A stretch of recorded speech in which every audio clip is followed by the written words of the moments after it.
Greetings, everybody. This is Winnie Wriggle, and welcome back to Edentech. I think we're on episode 14, and I got a couple of cool things to show you behind me. Our mystical agriculture crop growing has gone so well that I made an insanium furnace and an ultimate furnace. You have got to check these out. Watch this. Ultimate furnace. This is the, let's see, ultimate. Fastest one you can make. It does require another star and an insanium furnace, 3 blocks of insanium, and 4 wither skeleton skulls, which of course we have because of our mob farm. Watch this. Boop.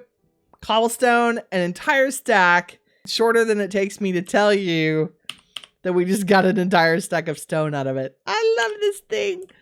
Okay, and it really only used 1 tiny coal to do that. It's pretty amazing. Ooh, I guess we could do this. Like, can I make cracked stone? Woo! Even faster. Well, okay, maybe the same speed. That was fun. Okay, so I just wanted to show those off. I also have some show and tell for you outside the doors. Ta-da! It's our new power building. I did finish it.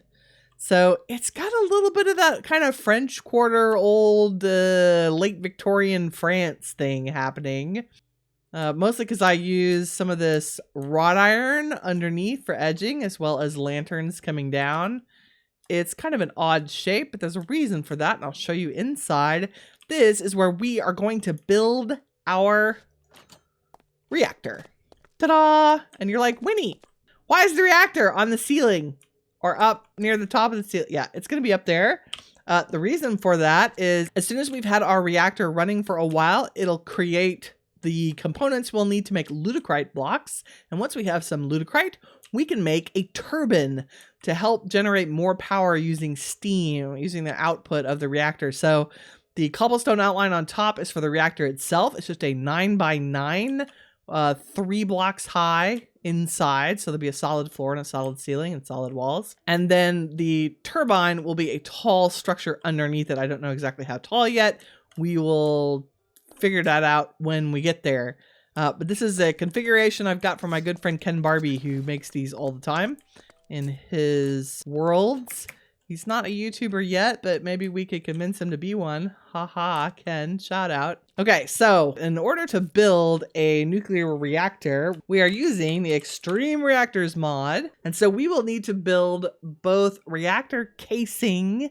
We need a reactor access port, reactor controller, a bunch of reactor glass. We'll need both reactor control rods and reactor fuel rods. So the fuel rods will go down into the coolant and the control rod has to sit on top of those. But most of it starts with reactor casing. To make casing, we need iron ingots, graphite bars, and a reactor casing core. I've already made a bunch of the cores. They are just the same components with redstone and gold.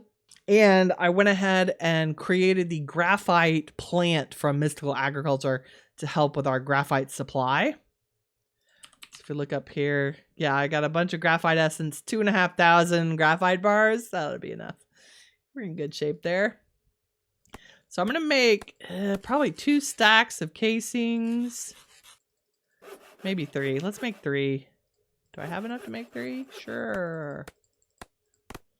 Okay, 3 stacks of casings. We'll keep 1 stack out because that's going to be the edges of our build. We also need reactor glass, which is just glass with reactor casing. So we're absolutely going to need 2 stacks of this. And we can always build more. Materials for this should be no issue right now. 2 stacks of reactor glass. Let's make another stack of just the regular casings. All right, and that means we need some more reactor cores, which are not that hard to make. Let's make half a stack of those, just in case we need them. Okay, now we need some reactor control rods and some reactor fuel rods. So I'm going to put 5 fuel rods 3 deep. So we need 15 of these suckers. We may need more, but we'll start with that. And we'll need 5 of the control rods. Oops, what else am I missing? Aha! There we go. Pistons. Can you believe it? How do I not have pistons? There we go.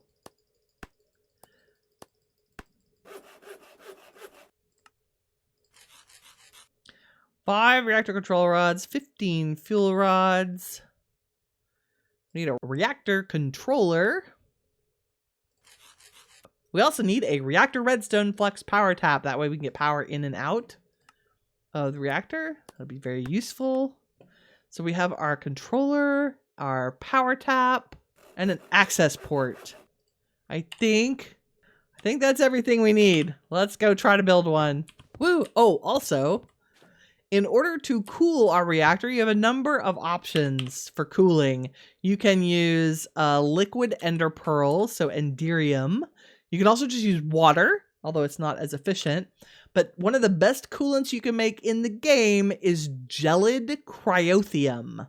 In order to do that, you put cryotheum dust in a magma crucible. And cryotheum dust, remember, we use ground up blizz powder, which we get from our blizz rods. And we combine it with snowballs and redstone to get cryotheum dust. So I have gone ahead and made a whole bunch of gelid cryotheum. I have 32 buckets of gelid cryotheum to use in our reactor. I should probably put my armor on, because it's dangerous. Oh, if you're wondering about lighting in here, occasionally, there we go. I have painted glowstone. I made the Ender IO painting machine so that I could paint glowstone and hide it in the floor so we get good light levels in here. Okay, let's go up here. We're going to replace this framework I made with the reactor casing all around the edge. Okay, we're going to put our control rods in the center.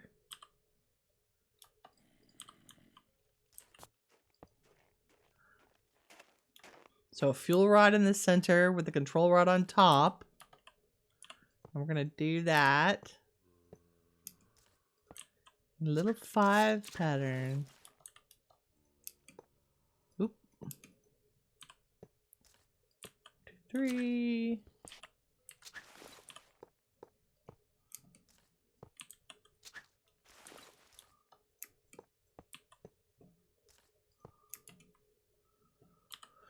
And then we are going to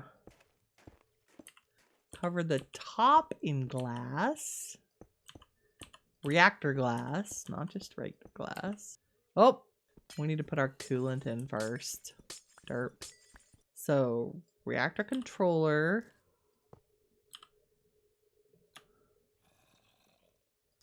Reactor access port.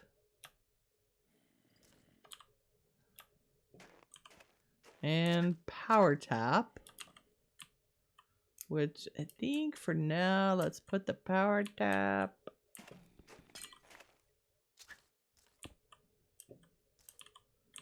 to the side. Okay, I'm gonna stick my gelid cryotheum over here. Pick up some buckets. Here we go. Lots of the good stuff. So we will put a bucket here. Okay, it's got gravity. So a bucket there. And a bucket there. And a bucket there. And a bucket there. Oop. It's very bad for you. Do not stand in the gelid cryotheum. It is super cold.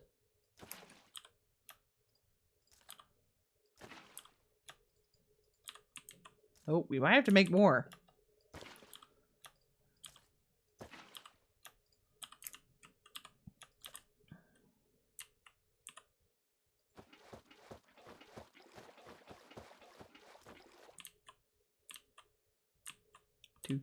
And so we're going to fill up the entire, every block around the cores gets a bucket of gelid cryotheum. So it's a long, painful process. I'll be back when I'm done.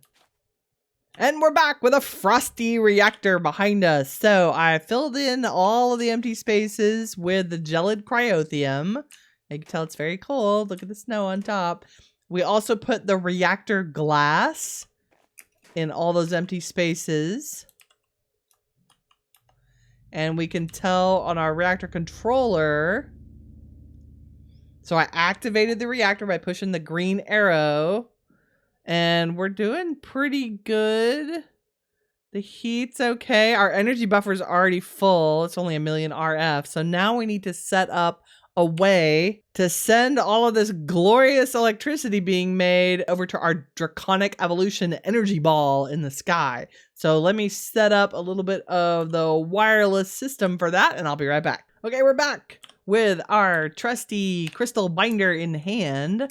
So what I've done is to the reactor redstone flux power tap, I have attached just a piece of hardened flux duct from thermodynamics to put power in an energy cell. I find it easier to transfer, to deal with the input-output issues of power by adding an energy cell with an interface on it to whatever's generating my power. So then we've added a basic energy IO crystal, and if you look in the lower right hand side of my screen, it's set to input, which means there's inputting power from this energy cell into the crystal to go out into the world. And the place that we're going to send it first is to this basic energy relay crystal, and then hopefully to that other basic energy relay crystal right over here. And if not, I'll put one in between. I think it'll reach. But eventually, anything producing power in this building will send all of its energy through this relay. So the way we do that, we're going to shift right click our basic energy IO crystal with our crystal binder. Bloop. And then we're going to right click to make the link. And as long as we're holding the binder, we can see the link. So now we want to continue it. So we do the shift right click again. It highlights green to let us know that we have a connection. And let's see if it'll reach. This might be stretching it. I think we might be just a little bit too far away. Yep, too far away. Okay, not a problem. We'll put one. I brought extra. I like stuff kind of happening all over our base. We'll stick one like right here. Up in the sky where it's exciting to have one. Bloop.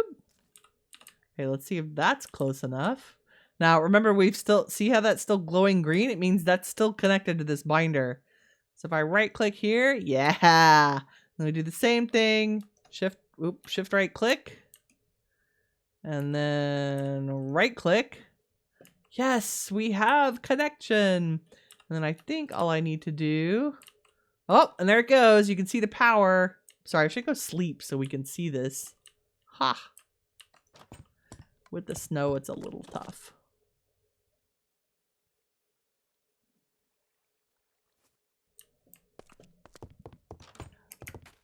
We love the winter, but you can see, look at that power going into that ball. Right click, 100 million RF and counting. Now, it's only being transferred at 4,000 RF a tick because that's what we're limited by, that redstone flux connection in here. But the transfer connection across the draconic is super fast. But once we've pulled all the power out of here, it's going to slow down to that 4,000 RF a tick. So you can think of this hardened flux duct as kind of a governor on the power generation process right now. So we can upgrade that connection either with an Ender IO power connection or a different level of thermodynamics flux duct. It looks like our reactor's in good shape. Our heat is pretty low. We have a pretty high reactivity. We're at 400%, which is good. So we're not using fuel like crazy. We're producing 9,000 RF a tick, which is not too shabby. Our burn up rate is a little high, but that's okay. Anyway, this is good. This is not the most efficient setup for a reactor. I'm sure there are people who are excellent experts at this and know how to set this up in a way that makes the fuel efficiency and the power generation much, much better than the way I have it set it up. I'm certain you could add additional fuel rods and fuel cores to get more power out of this setup. I have just done it this way in the past, and 9,000 RF a tick sounds great for very little uranium, given that we have a crap ton of uranium with our mystical agriculture. This is basically infinite power for us, which I love. And now that we've set it up to feed into our Draconic Evolution energy ball, we are set for power pretty much forever. So let me get rid of this column. I'll also probably move all of our other power gen items over to the power building in time. Namely the standalone solar power from Environmental Tech. We can check on our resources from our Environmental Tech ore miner. We're still a little short on iridium crystal to make the next upgrades. So I will try to AFK here a few nights between this and the next episode. In the meantime, thanks everybody for watching. If you liked it, please leave a like. If you'd like to keep up with what's going on the channel, please don't hesitate to subscribe. And in the meantime, remember, you are the shiny stuff that awesome is made of. Take care, everybody. Bye-bye.